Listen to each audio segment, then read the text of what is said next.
Existe un lugar donde el viento congela por debajo de cero, mientras el sol, en el mismo instante, abrasa la piel.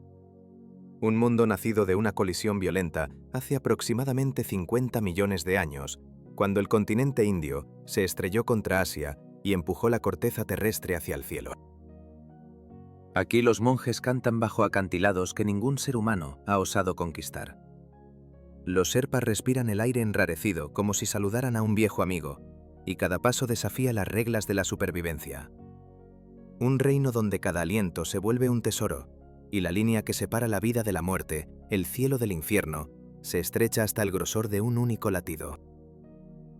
Desde los desiertos helados del altiplano hasta los valles donde la primavera regresa en un rubor de pétalos, el Himalaya se extiende con una suerte de confianza ancestral. Cada cresta parece haber observado el auge y la caída de civilizaciones enteras. Cada río parece recordar las primeras huellas humanas que se adentraron en este mundo de piedra y nieve. Y a medida que uno se adentra en estas montañas, el aire comienza a enrarecerse, no solo en los pulmones, sino en el espacio entre los pensamientos. Hay aquí una lucidez que sobrecoge, un recordatorio de que este lugar fue moldeado por fuerzas más antiguas que la propia memoria. Para la mayoría, la aproximación comienza en el aeródromo Tenzing Hillary, una breve pista de aterrizaje tallada en la ladera sobre un valle angosto. Desde aquí, los senderistas avanzan por caminos que conectan pequeños asentamientos, habitados por familias que han vivido en la altitud durante generaciones. La elevación ya es suficiente para que algunos viajeros sientan los primeros síntomas de la falta de aire, pero las rutinas diarias continúan sin interrupción. Hombres y mujeres transportan cargas por senderos irregulares con una seguridad que refleja una larga familiaridad con el terreno. Las expediciones que organizan su ascenso dependen de equipos locales cuyo trabajo sostiene cada etapa de la temporada de escalada. El término Sherpa se refiere tanto a un grupo étnico como al rol que muchos de sus miembros han asumido en la logística de la alta montaña. La ciencia ha demostrado que quienes crecen en estas altitudes a menudo poseen una capacidad pulmonar y unos patrones de utilización de oxígeno perfectamente adaptados para el esfuerzo en entornos de baja densidad. Su labor es fundamental. Transportan equipos, establecen campamentos y guían a los escaladores a través de tramos donde la resistencia y la precisión de movimiento marcan la diferencia. Banderas de oración, conocidas como Lung Ta, ondean en puentes y cruces de caminos.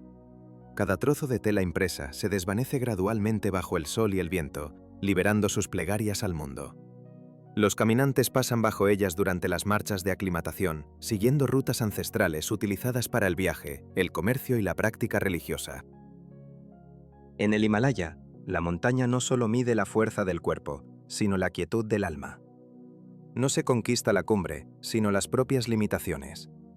Y quienes regresan nunca lo hacen del todo, pues una parte de ellos permanece para siempre en el silencio de las alturas, donde el aire es escaso, pero la vida se siente, con una intensidad abrumadora, en su forma más pura.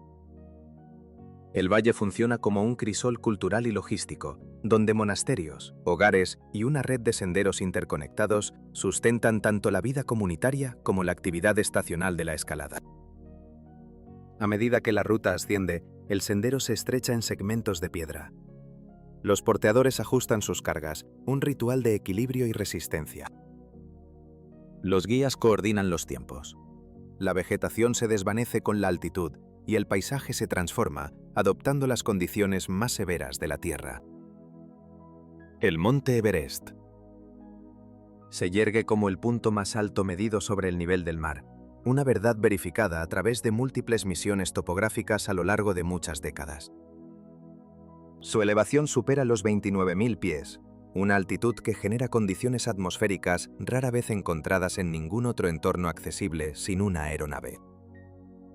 La montaña se define por sus escarpadas caras de hielo, largos tramos de roca expuesta y sistemas meteorológicos que cambian con una velocidad vertiginosa. Campos glaciares se extienden por sus laderas inferiores, formando las rutas de aproximación que los equipos de escalada utilizan cada temporada. Estos elementos crean un terreno que exige una planificación precisa y una vigilancia continua. El frío es una constante implacable. Incluso las tareas más simples requieren una concentración absoluta. Los guantes dificultan el manejo de las hebillas. Las gafas se empañan con cada aliento. La sensación de aislamiento aumenta con la altitud. Las voces apenas recorren una corta distancia. Un escalador que asegura su mochila puede parecer cercano, aunque sus palabras se desvanecen casi al instante. La mayoría de las expediciones comienzan en el campamento base, el epicentro de toda la operación. Aquí los equipos estudian los informes meteorológicos, organizan los suministros y preparan los sistemas de oxígeno. El personal médico examina a los escaladores en busca de los primeros signos del mal de altura. El objetivo es simple: todos deben adaptarse antes de seguir ascendiendo. Los días de descanso se programan para permitir que el cuerpo se ajuste a la decreciente densidad del aire. Los alpinistas a menudo repiten ascensiones cortas entre campamentos para mejorar la aclimatación. La transición hacia la sección conocida como la zona de la muerte comienza una vez que la altitud alcanza niveles donde el oxígeno útil desciende aproximadamente un tercio de las condiciones a nivel del mar. Los sistemas de soporte vital se vuelven esenciales para la mayoría. El viento se intensifica, capaz de arrastrar la nieve de la superficie en corrientes continuas. La visibilidad cambia bruscamente bajo estas condiciones. En los campamentos, las tiendas se refuerzan con anclajes adicionales para mantener la seguridad durante las ráfagas más fuertes. El primer ascenso documentado fue completado en 1953 por Tenzing Norgay y Edmund Hillary, estableciendo un precedente para todos los intentos posteriores. Solo un número limitado de alpinistas alcanza la cumbre cada temporada. Quienes lo logran llegan después de moverse a través de un entorno donde los niveles de oxígeno son letales. Los registros demuestran que el éxito a menudo depende del momento preciso, de las ventanas de buen tiempo y de los equipos de apoyo que preparan la ruta. Incluso con el equipo más avanzado, el riesgo permanece inalterable. Un recordatorio constante de que la montaña siempre tiene la última palabra. Es en el descenso, cuando la fatiga, el estrés de la altitud y un clima impredecible convergen, donde la montaña revela su verdadero peligro. En la cima, el tiempo es un lujo efímero. Apenas unos minutos antes de iniciar el regreso, conscientes de que los mayores riesgos aún aguardan en el camino de vuelta. En otra vertiente de la cordillera, la aproximación comienza en un paisaje aún vivo, un terreno que todavía sustenta bosques y terrazas de cultivo. La senda se abre paso entre aldeas, hogar de comunidades que durante generaciones han labrado la tierra y cuidado de su ganado. Los senderistas que se mueven por estas zonas siguen caminos anchos, estables incluso durante los cambios estacionales.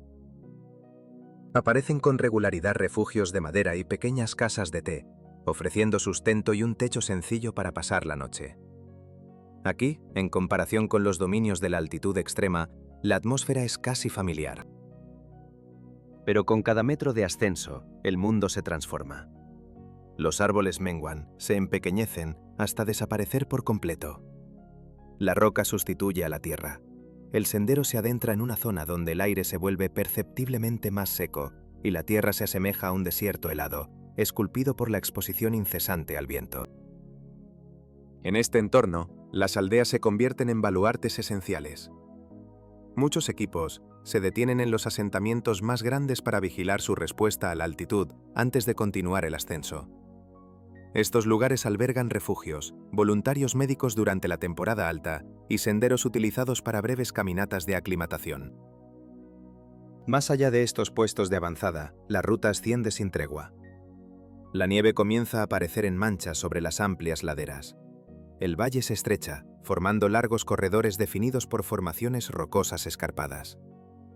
La geología del lugar habla de eones, de paredes elevadas y comprimidas durante millones de años, creando una escala que solo se revela por completo ante la mirada del caminante durante el ascenso. Aquí el movimiento se ralentiza. La respiración se convierte en un acto deliberado mientras la densidad del aire sigue disminuyendo. Más adelante, el camino se eleva hacia cuencas de alta montaña que permanecen heladas durante todo el año. Los refugios escasean, las distancias entre los puntos de descanso se alargan. Esta sección marca la transición a los pasos superiores, la parte más alta del circuito.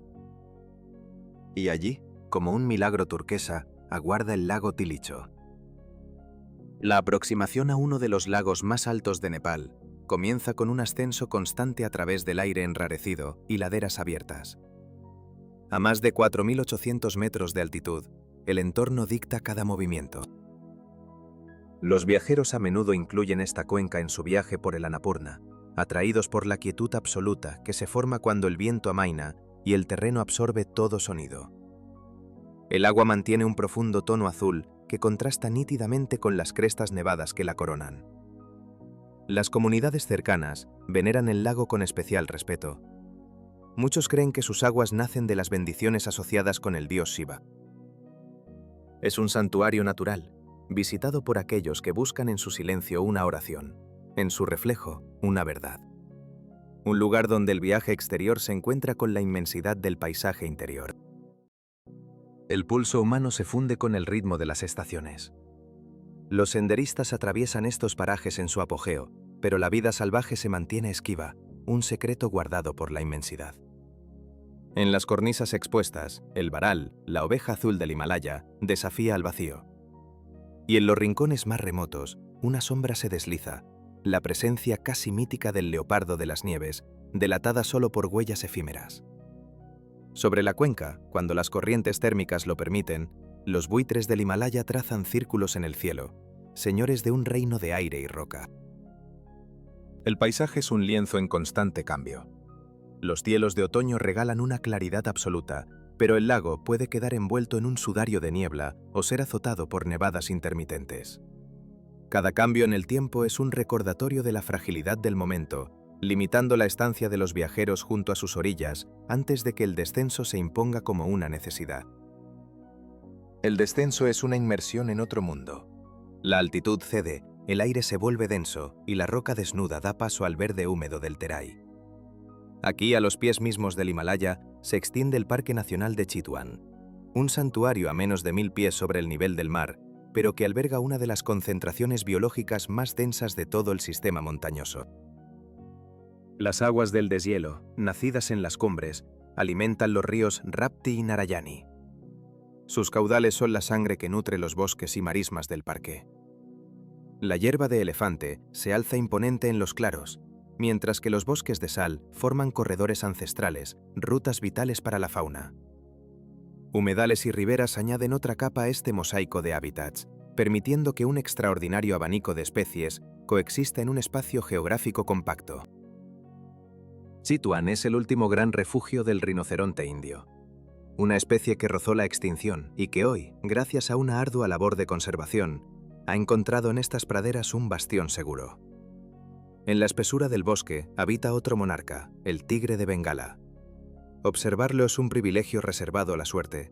Su presencia se confirma a través de rastros, cámaras ocultas y un seguimiento que cartografía su dominio invisible. En las riberas arenosas, los gaviales descansan, criaturas prehistóricas con sus hocicos afilados, dependientes de los canales de agua dulce que el monzón renueva cada año. La vida en el parque fluye al compás de los ríos, en un ciclo perpetuo de movimiento entre la pradera y la selva. El sendero culmina en un conjunto de edificaciones, resguardadas bajo crestas que aún portan las cicatrices del antiguo movimiento de los glaciares. Este asentamiento, Kiyangin Gompa, es un testimonio de resiliencia. En el año 2015, un violento terremoto desencadenó un deslizamiento colosal. La montaña se vino abajo, borrando del mapa la mayor parte de las estructuras y redibujando la geografía del valle para siempre. Sus habitantes fueron desplazados, su mundo aniquilado en un instante. Las cicatrices en la tierra y en la memoria de sus gentes son un recordatorio perenne. En el Himalaya, la creación y la destrucción no son opuestos, sino dos caras de la misma fuerza indómita. Y es en este equilibrio precario donde la vida, contra todo pronóstico, encuentra la voluntad para volver a empezar. La reconstrucción se abrió paso poco después. Nuevas casas de piedra se alzan ahora junto a los vestigios de muros derrumbados, creando un paisaje donde el presente y el pasado ocupan el mismo suelo. Las tiendas construidas para los caminantes operan junto a hogares levantados de nuevo por las familias que decidieron regresar. Los senderos que atraviesan el pueblo siguen trazados anteriores al desastre, aunque algunas rutas se desvían, rodeando campos de escombros que nunca fueron del todo despejados. Más allá, el terreno se abre a zonas de pastoreo utilizadas por los ganaderos durante los meses más cálidos. La nieve permanece en las laderas más altas durante casi todo el año, enmarcando el asentamiento en un entorno que exige una adaptación constante. El pueblo funciona a la vez como un punto de descanso para los viajeros y como un archivo vivo de cómo las comunidades responden cuando su mundo se transforma de repente. Asentamientos dispersos sobre una elevada meseta revelan el paisaje característico de Ladakh. Superficies que se extienden por amplias cuencas, casi desprovistas de vegetación, ofrecen vistas nítidas de crestas esculpidas por ciclos inmemoriales de erosión. El cielo sobre Ladakh posee un azul profundo y constante durante la mayor parte del día, otorgando al paisaje una claridad insólita en altitudes inferiores. Los monasterios se aferran a terrenos elevados, vigilando los estrechos asentamientos construidos cerca de los cauces de agua del deshielo. Sus muros blancos y estructuras escalonadas contrastan con la roca circundante, formando un ancla visual a lo largo de la meseta. Senderos ancestrales conectan estas comunidades con rutas comerciales que durante siglos han unido los valles de esta región. Inesperadamente, entre secciones de piedra expuesta, aparecen campos de arena. El viento modela estas áreas en suaves contornos que se desplazan con las estaciones. Quienes atraviesan la meseta a menudo se detienen en estas transiciones, observando cómo el terreno muta en distancias muy cortas. Arbustos dispersos, arroyos someros y aisladas viviendas de piedra forman patrones que reflejan una larga adaptación a la aridez. El Valle de Nubra, y con él, el camello bactriano. Las dunas de arena comienzan a reemplazar a la piedra a medida que la ruta se adentra en una cuenca modelada por antiguos movimientos fluviales. El contraste es inmediato.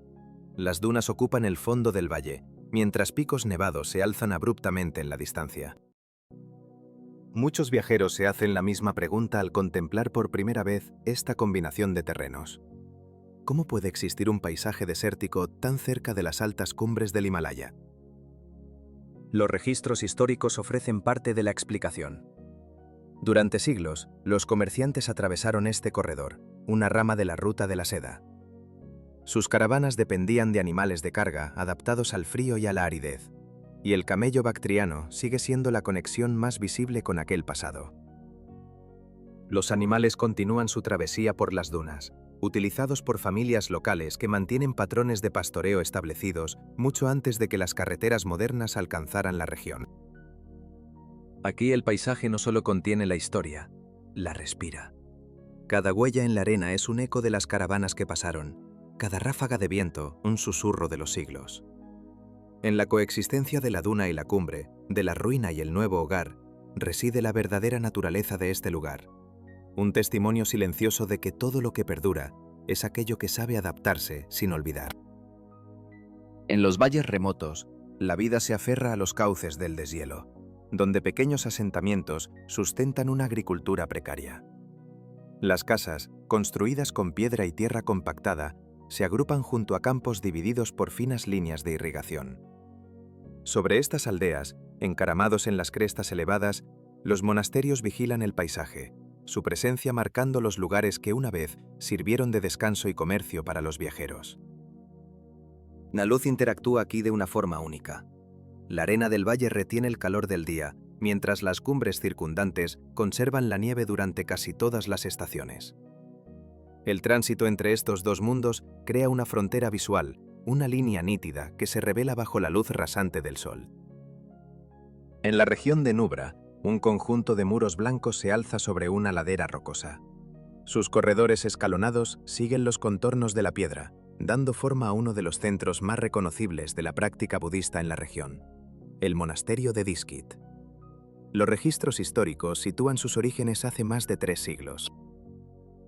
Por encima de los edificios principales se yergue una estatua de Maitreya de más de 30 metros, inaugurada por el Dalai Lama.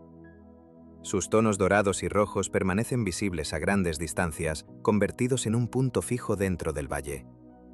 Bajo la cresta, las dunas se extienden por la cuenca, interrumpidas solo por pequeñas aldeas y el lento deambular de los camellos bactrianos que aún sirven a las familias locales. El complejo nutre tanto la práctica religiosa como la vida cotidiana. Los monjes mantienen las salas de estudio, oración y reunión comunitaria, mientras los residentes visitan el lugar durante festivales y eventos estacionales. Los senderos que lo rodean continúan hacia las aldeas, conectando este epicentro cultural con el resto de la región. Entre las muchas estructuras monásticas que salpican los caminos de Ladakh, un complejo destaca por la forma en que asciende, capa sobre capa, a lo largo de una cresta escarpada. La disposición de sus edificios blancos sigue una formación escalonada que culmina en una sala de asamblea central. Es el monasterio de Tiksey, un complejo de 12 niveles que incluye viviendas para residentes femeninas, múltiples aposentos para monjes, 10 templos y una sala de oración principal. El movimiento a través del lugar sigue senderos estrechos que serpentean entre patios compactos y terrazas interconectadas. Cada nivel revela un nuevo segmento del conjunto, organizado en torno a los patrones ancestrales de la arquitectura budista tibetana. Las estructuras se alinean con la forma de la cresta con tal precisión que producen una secuencia vertical, una ascensión arquitectónica que se vuelve evidente desde los ángulos más elevados.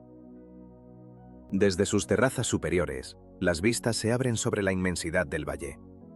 La luz se desliza por las fachadas blancas a lo largo del día, transformando su apariencia con cada hora que pasa.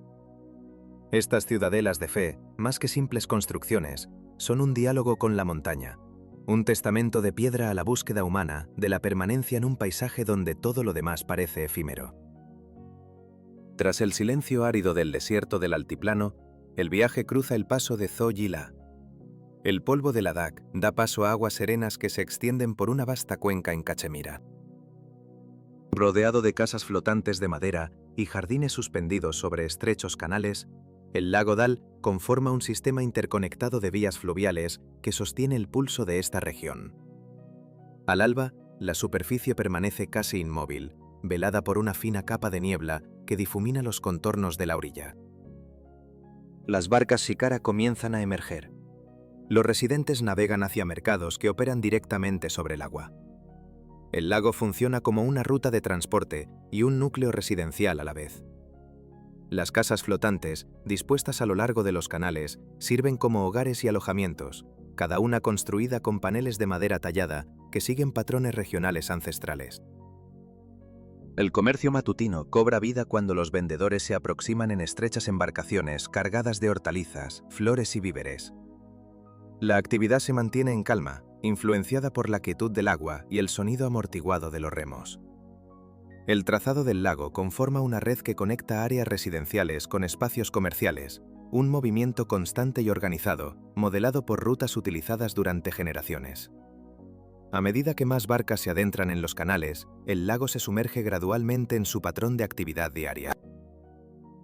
Pero en las alturas extremas del continente, otra forma de existencia se aferra a la roca y al cielo. En lo alto, en la cordillera de Garhwal del Himalaya, un pequeño pueblo de montaña ocupa una estrecha cuenca rodeada de roca, nieve y un clima implacable. La altitud supera los 11.700 pies y el entorno permanece hostil durante la mayor parte del año. En el centro de este asentamiento se alza el templo de Kedarnath, un lugar sagrado dedicado a Shiva. La estructura está construida con grandes losas de piedra gris, talladas en formas uniformes y encajadas con una alineación precisa. Un complejo compacto situado cerca del glaciar Chorabari, próximo al nacimiento del río Mandakini. Desde arriba, el conjunto parece dispuesto en un ascenso continuo, con las estructuras más altas formando un claro punto focal en el paisaje, definiendo cada nivel y revelando la escala completa de la construcción. Alcanzar el templo implica diversos métodos de viaje. Muchos peregrinos completan el ascenso a pie, siguiendo el sendero marcado que se eleva gradualmente hacia la cuenca. Otros utilizan caballos en los tramos donde la pendiente se vuelve más exigente. Los porteadores, ofreciendo asientos pitu transportados a la espalda, trasladan tanto a personas como a sus pertenencias. Desde las arterias líquidas que nutren la vida en los valles, hasta los santuarios de piedra que desafían a las cumbres, el espíritu humano busca su lugar. en el reflejo del agua o en la solidez de la roca, encuentra no solo un hogar, sino un eco de lo eterno. En las alturas del Himalaya, el camino hacia lo sagrado es una prueba de resistencia. Viajeros y suministros avanzan por senderos escarpados, a menudo a hombros de los porteadores, los pitus, algunos capaces de transportar cargas que se aproximan a las 200 libras.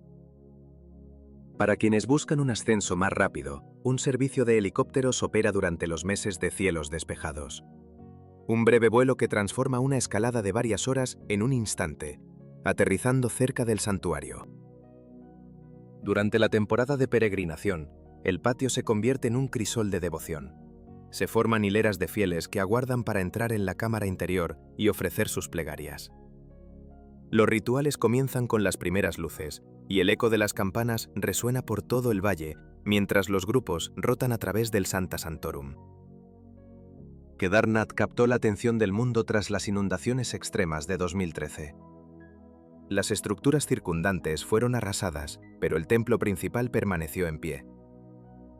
Investigaciones posteriores revelaron cómo una roca de tamaño colosal, situada tras el complejo, desvió el torrente de escombros, mitigando el impacto sobre el núcleo del edificio. Hoy el complejo es un epicentro de la fe en la región. Los peregrinos se congregan en el patio, rezan y descansan brevemente antes de emprender el regreso por el mismo sendero que los trajo hasta el umbral de lo divino. Más al este, el paisaje se transforma. El bosque denso comienza a dominarlo todo, mientras la ruta se adentra en un reino organizado en torno a un marco nacional único. La felicidad nacional bruta. Esta filosofía fue introducida por el rey de Bután, quien defendió que el progreso de un país no debía medirse por su producción económica, sino por las condiciones que permiten a sus ciudadanos alcanzar la estabilidad y el bienestar. El concepto se basa en la idea de que el crecimiento material y el desarrollo espiritual son más eficaces cuando evolucionan en armonía. Bután articula su visión a través de 4 pilares fundamentales. El primero se centra en un progreso social y económico equitativo. El segundo, en la preservación de su herencia cultural y espiritual. El tercero vela por la protección del medio ambiente a largo plazo, respaldado por leyes que restringen la deforestación y promueven la conservación de vastas áreas boscosas. El cuarto pilar enfatiza una gobernanza diseñada para equilibrar la autoridad administrativa con la participación de la comunidad. Las aldeas surgen en pequeños grupos, anidadas en valles rodeados por un manto continuo de árboles. Muchas comunidades conservan estilos arquitectónicos que han permanecido inalterados durante generaciones. En las cimas, los monasterios emergen como visiones etéreas cuando la niebla se abre, revelando fragmentos de sus muros y patios. Estos complejos son centros de estudio, ceremonia y encuentro, construidos según métodos ancestrales que perduran en todo el reino. Las carreteras que conectan los asentamientos serpentean a través de una vegetación tan espesa que el sonido se atenúa bajo su dosel. Un silencio profundo que invita a la introspección. Aquí, en el corazón de un bosque protegido, una nación no solo busca crecer, sino florecer, redefiniendo la propia naturaleza de la prosperidad. Un camino silencioso hacia un equilibrio que el resto del mundo aún anhela encontrar. Senderos se ramifican hacia ermitas menores y lugares de retiro estacional, utilizados por los monjes durante periodos de práctica prolongada. Aquí, en la confluencia de 2 ríos, conocidos localmente como el Padre y la Madre, se alza una estructura monumental, Buna Katson, la fortaleza de la gran felicidad. Puentes de madera y caminos de piedra conducen a este complejo fortificado, uno de los centros administrativos y monásticos más importantes de Bután. Su construcción sigue las técnicas tradicionales butanesas, entramados de madera, muros de piedra compacta y detalles finamente tallados que marcan las entradas ceremoniales y los patios interiores. La verdadera escala del complejo se revela al moverse entre sus patios, cada uno conectado por pasadizos cubiertos que sustentan tanto las rutinas monásticas como las funciones oficiales. Buna Katson ha desempeñado un papel central en la historia nacional. Fue sede de la coronación de antiguos reyes y continúa albergando importantes reliquias religiosas asociadas al linaje fundacional del país. Sus salas de asamblea acogen grandes reuniones durante los festivales anuales, mientras que estancias más tranquilas albergan el estudio y la práctica monástica diaria. El diseño integra áreas funcionales para la administración, la actividad ritual y la preservación de documentos históricos. Su posición entre los dos ríos moldea el carácter del paisaje circundante. Campos cultivados, senderos y asentamientos se organizan en torno a los canales de agua que fluyen junto al Song. Los visitantes, al acercarse, a menudo se detienen en la ribera, donde la silueta completa de la estructura se revela sobre la confluencia. Más allá, a medida que la ruta se adentra en una amplia cuenca agrícola modelada por siglos de asentamiento, comienzan a aparecer casas de madera en las laderas más bajas. Es el Valle de Paro. La disposición sigue los antiguos patrones de la construcción bhutanesa. Hogares de varias plantas edificados con armazones de madera, muros de tierra apisonada y ventanas talladas a mano. Los campos, dispuestos en parcelas rectangulares, se extienden hacia el río, donde las familias cultivan arroz, trigo y cebada, utilizando métodos que dependen en gran medida del trabajo manual. El Valle de Paro funciona como un centro cultural que conecta las instituciones religiosas con la actividad diaria. Pequeños santuarios se erigen cerca de los senderos que conducen a los complejos monásticos más grandes del distrito. Los residentes se mueven entre campos, talleres y espacios comunes a un ritmo constante que refleja una cadencia mantenida a través de generaciones. El comercio se realiza a través de mercados locales que operan en días fijos de la semana, abasteciendo tanto a los residentes de la ciudad como a las aldeas cercanas. El valle también constituye un punto de acceso para los viajeros que se adentran en Bután. Aquí, en la confluencia de ríos y valles, el tiempo no se mide en horas, sino en estaciones y generaciones. Cada sendero, cada muro de piedra, cada campo cultivado, es un testimonio silencioso de una existencia vivida en equilibrio, un recordatorio de que la verdadera fortaleza no reside en la piedra, sino en la continuidad del espíritu. Enclavado entre las crestas de las montañas, su aeropuerto marca el umbral de incontables viajes a través del país.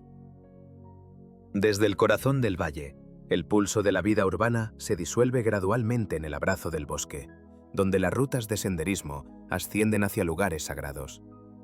Un tapiz de hogares, terrazas cultivadas y edificios administrativos se extiende, siguiendo el contorno de la cuenca. Taksang Palpuk, el nido del tigre. Un sendero rocoso serpentea por las laderas que dominan el Valle de Paro. Una senda de fe que asciende hacia un complejo monástico suspendido en el vacío, a casi 900 metros sobre el fondo del valle. El lugar es conocido como el Nido del Tigre. Los textos sagrados, ecos de la historia budista primigenia de Bután, narran cómo el gurú Rinpoche alcanzó este emplazamiento en sus viajes desde el Tíbet. La leyenda afirma que llegó a lomos de una tigresa, para meditar en una cueva que más tarde se convertiría en el corazón del monasterio. Este relato fundacional consagró el lugar como un destino primordial para los peregrinos, una devoción que ha trascendido inalterada a través de las generaciones. La construcción del complejo comenzó en el siglo XVII, bajo condiciones que exigían una proeza de la ingeniería, una adaptación total a un terreno escarpado y limitado. La madera, transportada por senderos tallados en la roca, era izada por equipos coordinados que trabajaban desde plataformas ancladas al abismo.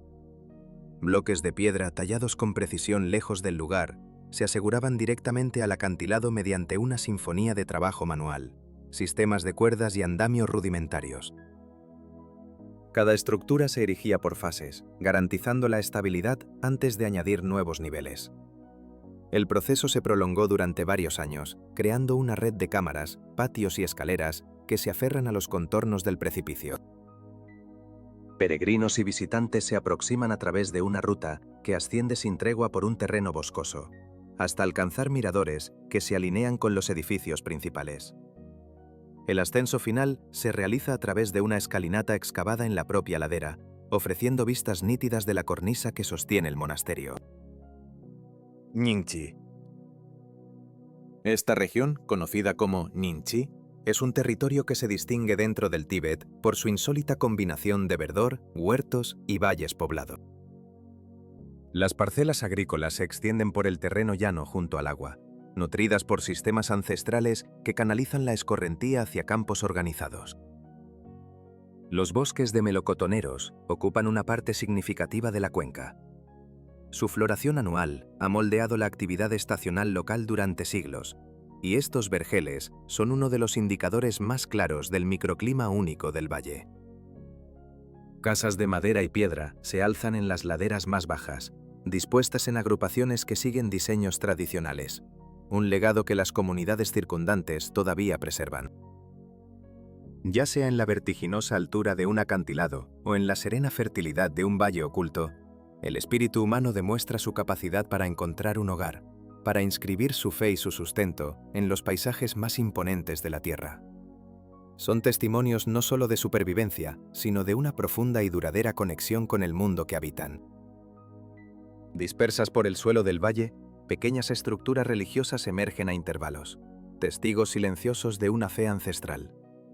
Señalan lugares sagrados, escenarios de ceremonias locales, en un entorno dominado por el Namche Barwa, un pico que se alza abruptamente en el gran recodo del río Yarlung Sampo.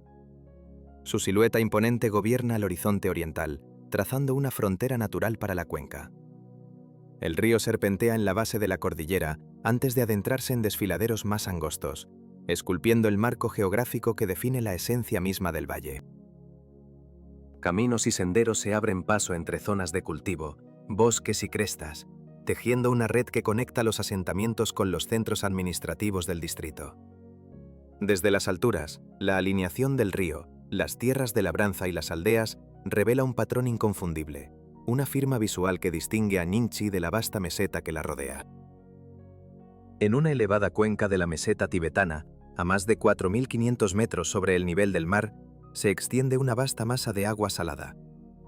Es el lago Namtso, reconocido como uno de los grandes lagos salados a mayor altitud del planeta.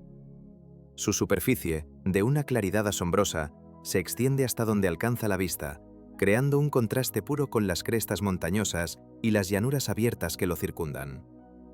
Sus orillas alternan lechos de grava y tierra compacta, modeladas por la lenta acumulación de depósitos minerales a lo largo de eones. Peregrinos recorren antiguas sendas que bordean el lago, un circuito sagrado transitado durante las celebraciones religiosas que marcan el calendario anual. A su paso, marcadores de oración y pequeños montículos de piedra emergen como susurros de devoción. Cerca de los puntos de descanso, es frecuente encontrar yaks engalanados, cuidados por las familias locales. Sus monturas y ornamentos textiles, fieles a los patrones de la región, se han convertido en un emblema visual indisociable del Namtso. Los pastores dependen de estos animales para su trabajo diario y para los desplazamientos estacionales a través de los pastizales cercanos. Al norte y al oeste, formaciones rocosas enmarcan el lago, ofreciendo atalayas naturales utilizadas para la cartografía y la observación. Desde estas cumbres, la inmensidad del agua traza una frontera lineal y nítida contra la meseta, confirmando al Namtso como uno de los accidentes geográficos más significativos del Tíbet central. Sobre la ladera de la colina Marporri se erige una estructura escalonada, cuya formidable organización solo se revela en su totalidad al contemplarla desde su base. Muros dispuestos en bandas verticales guían la mirada hacia arriba, a través de niveles sucesivos de corredores, capillas, almacenes y salas de asamblea. El diseño desvela la escala monumental del Palacio de Potala, un complejo que alberga cerca de 1000 estancias, divididas entre el Palacio Rojo y el Palacio Blanco. Cada sección, depositaria de funciones que han moldeado la historia espiritual y administrativa de toda una región. Su construcción siguió los métodos perfeccionados en los grandes complejos monásticos del Tíbet. Los muros de piedra, con gruesos núcleos para garantizar la estabilidad, se entrelazaron con vigas de madera que unían las cámaras internas, impidiendo la separación estructural a lo largo de su inmensa fachada. Desde los valles fluviales hasta las cumbres sagradas, desde las orillas de un lago celestial hasta los muros de un palacio que roza el cielo, el paisaje no es un mero telón de fondo, es un participante activo, un lienzo sobre el que se inscribe la historia, la fe y la propia existencia. Aquí, la geografía y la espiritualidad no se distinguen, son una misma y única verdad, tallada en piedra, reflejada en el agua y susurrada por el viento de la meseta más alta del mundo. En su interior, las rutas se diseñaron para dirigir el flujo entre zonas sagradas, oficinas gubernamentales y aposentos residenciales. Los anales lo documentan como el epicentro del poder durante siglos, hogar de los líderes del linaje, custodio de escrituras sagradas y guardián de artefactos esenciales para la práctica del budismo tibetano. La aproximación desde el valle acentúa su imponente verticalidad. Escaleras talladas en losas de piedra ascienden abruptamente y la magnitud de la estructura se revela, colosal, con cada nivel conquistado. Patios interiores, dispuestos entre los distintos niveles, actúan como nexos para residentes, monjes visitantes y los trabajadores que mantienen el lugar. Desde la base, la armonía de sus muros rojos y blancos dibuja un ascenso ininterrumpido hacia las salas más elevadas, convirtiendo al Palacio de Potala en una de las construcciones más icónicas de la región. El Monte Kailash. Un pico solitario se alza, distinguido de las cordilleras circundantes, en el sector occidental de la meseta tibetana. Sus caras, nítidamente definidas, y su forma casi simétrica, lo han consagrado como un eje espiritual para múltiples tradiciones, incluyendo el budismo, el hinduismo, el jainismo y la fe Bon. Textos ancestrales lo describen como el escenario de mitos fundacionales y enseñanzas primordiales, un estatus que lo protege como una cumbre inviolable, donde el ascenso está prohibido. A sus pies, senderos ancestrales trazan la ruta conocida como la Cora. Los peregrinos recorren este circuito en busca de mérito espiritual, completando tramos que atraviesan llanuras, superan puertos de montaña y descienden hacia lechos fluviales modelados por el deshielo estacional.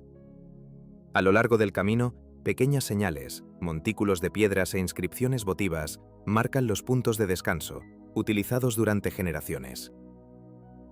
Las laderas superiores del Kailash permanecen vírgenes, ajenas a cualquier expedición documentada. La normativa refuerza el mandato cultural de que su cima permanezca sin hollar, preservando así su papel como eje simbólico en la geografía sagrada de la región. Cuando el circuito regresa a su origen, el perfil de la montaña reaparece desde un nuevo ángulo, manteniendo la misma silueta inconfundible que la define desde cualquier perspectiva. Desde la violenta colisión tectónica que formó estas cumbres hace 50 millones de años, hasta la devoción silenciosa de un peregrino que hoy recorre el circuito del monte Kailash, el Himalaya permanece como un paisaje de profundos contrastes. Hemos viajado desde las alturas del Everest, donde el oxígeno escasea, hasta las húmedas junglas de Chitwan, desde las áridas mesetas de Ladakh hasta los valles protegidos de Bután. Y en cada región, un patrón se repite. Estas no son montañas que el ser humano conquista, son lugares donde aprendemos a transitar con respeto en un mundo que acelera cada año. Aquí, en el techo del mundo, el tiempo mantiene un ritmo diferente. Capa sobre capa, la nieve se acumula. Los glaciares modelan la roca y las banderas de oración, deshilachadas, entregan sus colores al paso de las estaciones. El Himalaya no se altera en respuesta a nosotros, simplemente persiste. Y aquellos que recorren estas cordilleras a menudo regresan portando una conciencia distinta, una nueva percepción de su propio lugar en el tiempo.